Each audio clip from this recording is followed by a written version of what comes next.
Welcome back to the IBSP. Here's your host, Foxy New.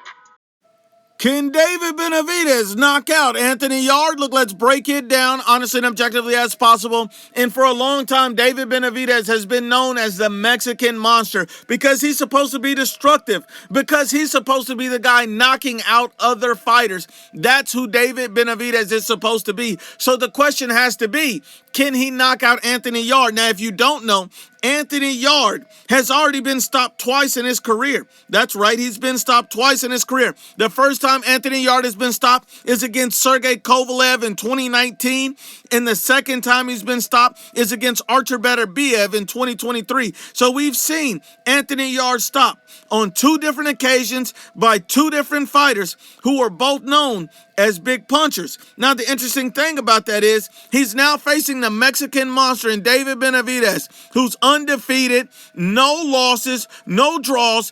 And when you look at David Benavidez's last two fights, he fought an Alexander Volstik, who had already been stopped, who's not in his prime and wasn't a world champion, but yet David Benavidez couldn't even hurt him.